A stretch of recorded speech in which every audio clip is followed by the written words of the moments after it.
everyone. Today we have Xavier Chapdelaine. And we have McKenna Blay with us too. We're going to be talking about the news. I'm starting off with the local news today, and we have the Vermont Fall State Leadership Conference. The Vermont Fall State Leadership Conference in FBLA was held on November 2nd, 2022.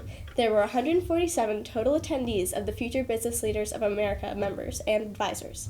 This was organized by the Vermont State Officer Team, consisting of the President, Harper Anderson, the Northern Vice President, McKenna Blay, the Secretary, Sophia Bisbee, the Treasurer, Zora Gu, the reporter, Savannah Ricker, and the historian, Emma Locke McAllister.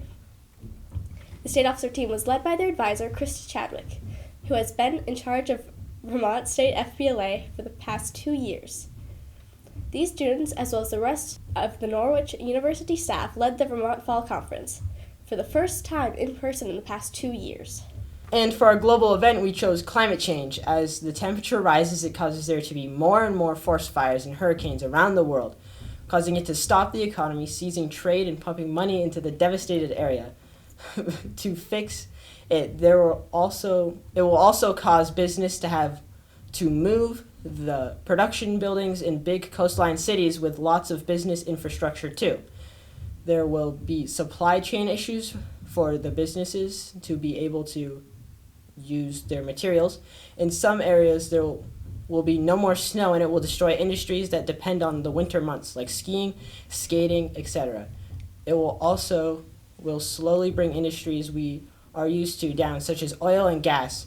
The fall will bring the rise of other industries, such as solar, wind, hydro, power, and increase the amount of jobs that would be lost, replacing the other jobs. Companies have a chance of losing money too, because if they hurt the environment, then others won't want to invest or buy from the companies.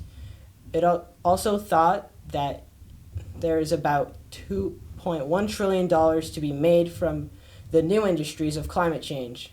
We will have to innovate with new types of clean energy and advanced technology we have. Work on increasing the efficiency of appliances in the home. There is also going to need to be increase in the car industry. We need to phase into electrical cars. So today, from an outside interview, we have one of our interviewers, myself, with Jennifer Blay from Blay's Bees. We'll cut to that shortly. Hey, we have Jennifer Blay with Blay's Bees. So I had some questions for you, Jennifer. When did you start your bee business? Let's see. So this will be my third spring. So let's count back 2020. Wow, in the middle of COVID. In the middle of COVID, yes. About how many hives have you had so far? Well, so the first year I started with 2 hives. And then the second year, I decided to increase to 6 hives. The first year was in 1 location, and then the second year was in 3 locations. So what is the main product you use with your bees? For me, it's honey. I love honey, so I basically just focus on the honey portion. If you own bees, there's lots that you can do with keeping bees. You can actually extract pollen. You can work on nukes and providing bees to other people and queens, and you can also make candles or use the wax, but I am mostly interested in honey production. And then learning more about honey making, I realized that you can only use capped honey to make honey, and if it's uncapped, it ferments. And here's a prime example. When I first started beekeeping, my honey was separating, and I didn't realize that I was using uncapped honey, which is really nectar, and it'll ferment. So another product that we've been working on is mead making with the uncapped honey. And about what size are these jars that you sell? I tend to sell 1-pound jars of honey. Currently, I find that to be the best market. So how much do you sell your honey for typically?